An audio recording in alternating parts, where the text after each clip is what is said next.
Bienvenue sur Next Gear Marocco. Et aujourd'hui, attention, c'est un choc des titans. D'un côté, on a le luxe électrique poussé à son maximum, la Mercedes EQS. Et de l'autre, la performance électrique brute, la signature Porsche, la Taycan. Oubliez la simple comparaison de voitures, là c'est une vraie guerre pour le trône du véhicule électrique de luxe. Alors qui va gagner? Non, mais regardez-moi ça. Ces deux monstres, ce ne sont pas juste des voitures. C'est bien plus que ça. Ce sont deux visions complètement opposées du futur de l'électrique. La première, elle mise tout sur un confort, une technologie qui semble débarquer d'une autre galaxie. La seconde, elle, c'est l'expérience de conduite pure, viscérale, celle qui colle littéralement au siège. La question, c'est laquelle est vraiment la meilleure? Ok, on commence fort, avec un chiffre qui claque. 1020 Newton-mètres. Ça ne parle peut-être pas à tout le monde, mais imaginez. Une force colossale.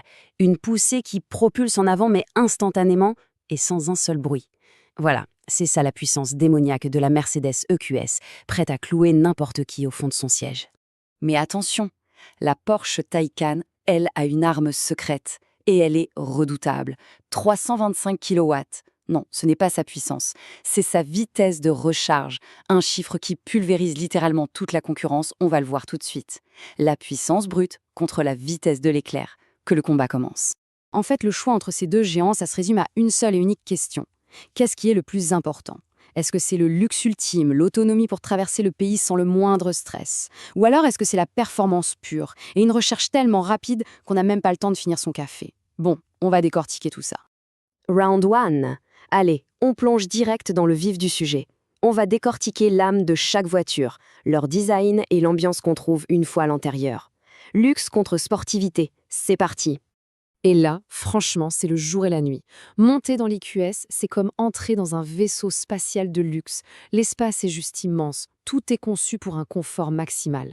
La Taycan, c'est tout l'inverse. On est aspiré dans un cockpit de pilote de chasse où chaque commande semble prête à répondre à la moindre impulsion. Et franchement, cette citation de Mercedes-Benz Blainville, elle résume tout à la perfection. Dans l'EQS, absolument tout est à un autre niveau. La présentation, les matériaux, l'atmosphère, ce n'est même plus du luxe, c'est une expérience sensorielle, une révolution.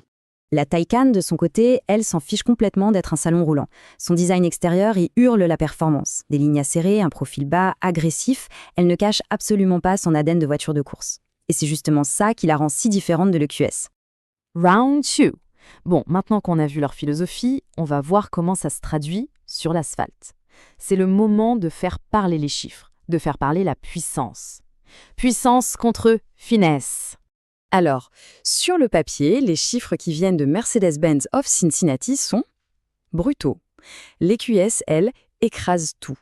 Une puissance et un couple complètement délirants. On parle de 634 chevaux et de ces fameux 1020 newtons, contre seulement 333 chevaux et 650 pour la Taycan. C'est une domination totale, du moins en apparence. Parce que, voilà, la performance, ce n'est pas juste une ligne droite. L'EQS, c'est un véritable tapis volant. Sa suspension pneumatique donne l'impression de flotter au-dessus de la route. La Taycan, elle, est littéralement scotchée au bitume. Sa suspension est plus ferme, ce qui donne une connexion directe avec la route, une précision chirurgicale dans chaque virage.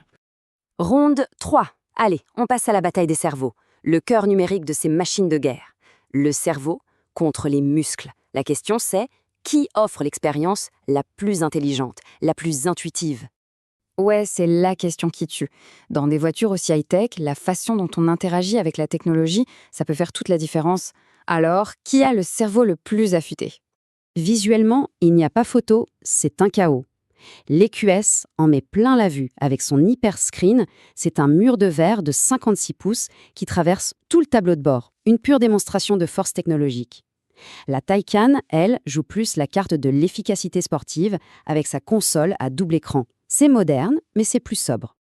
Mais bon, au-delà de la taille, ce qui compte vraiment, c'est l'utilisation.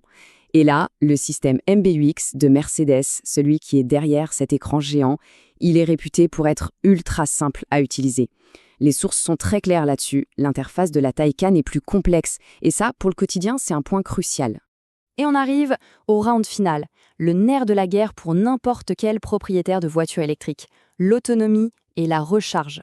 Autonomie contre vitesse. La question est simple. Jusqu'où peut-on aller et combien de temps va-t-on perdre à la borne? Voilà le chiffre qui fait de l'EQS le roi incontesté du marathon. 547 km.